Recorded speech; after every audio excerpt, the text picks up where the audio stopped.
Hey guys, today I'm working with a Whirlpool washer and electric dryer matching set, and right now I've got it filled up, pretty heavy jeans and towel load. It's going to fill up and we're going to show you that it runs through this cycle perfectly. Washer gets a 28-point inspection, the dryer gets a 22-point inspection, everything electrical, mechanical, it all gets checked, and everything has to work perfectly before I list it up for sale. So it's filling up. We'll go ahead and give it a second to get all the way to the top. We set it on Super Plus because both of these are Super Capacity Plus. And we'll come back and show you that it agitates perfectly, that it drains the water out. Then when we get to the spin cycle, you'll get to see that it spins nice and fast, smooth operation. When we lift the lid up, you'll see that the lid switch engages and shuts it down. It's a nice safety feature. Then once they're done, we'll move them over to the dryer and show you that the dryer works perfectly. So we'll allow it to fill up and we'll come back. Alright, so we've filled up and it's agitating nice and strong. You can hear it. And you should be able to hear it, especially when you put it on these other modes where it might move a little bit faster. This agitator should be able to spin freely one way and then not back the other way. If you can spin this freely in both directions, your agitator's broken. Not a lot of people know that, but that's the truth in getting your clothes clean, so something to check for.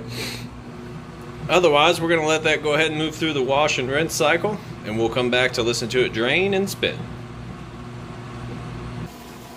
Alright, moving out of the wash cycle into the rinse cycle. We'll get a listen on that pump. Doing a real good job pushing that water out. And we're not going to lift up the lid because I'm not going to interrupt that draining, because it drains for a while, then it'll kick over and start spinning. And if you interrupt that cycle, then it can start spinning early, and it's just not good on the clutch and all that. So we'll wait for the spin cycle, and I will show you on the spin cycle, once all the water's out, that we'll lift the lid up and you can see it spinning nice and fast. Alright, we're on to that final spin cycle. It's just about up to full speed. You can see it's got nice smooth operation. Sounds great. This is where you'd look to see if it got off balance or started making any weird noises or anything like that.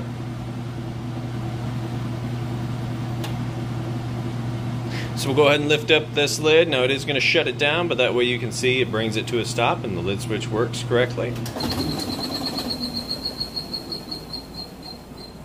There you go.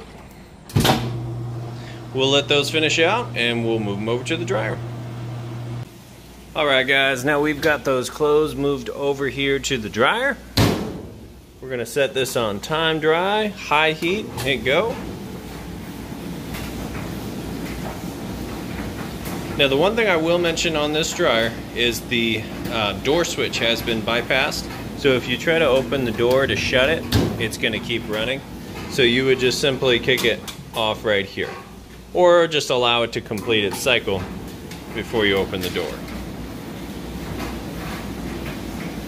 I'm going to go ahead and show you that it is heating like it's supposed to. Right in between your two red dots. It's going to take a surface measurement of the temperature. So, there again, we'll stop this, open it up, and show you right inside that heating element tube, plenty of heat coming out of there. Now in turn, that's going to heat up the inside of your dryer anywhere from about 95 up to 195, and that just depends on what you have this set at here. So high would really be for like jeans and towels, then you have, and it kind of runs you through the wrist here.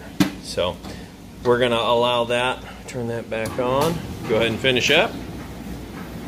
But as you can see, it sounds great. It's got nice smooth operation. All things you'd want to check for. We'll go ahead and get these listed up for sale. If you have any additional questions, feel free to reach out. Thanks for watching this video and have a great day.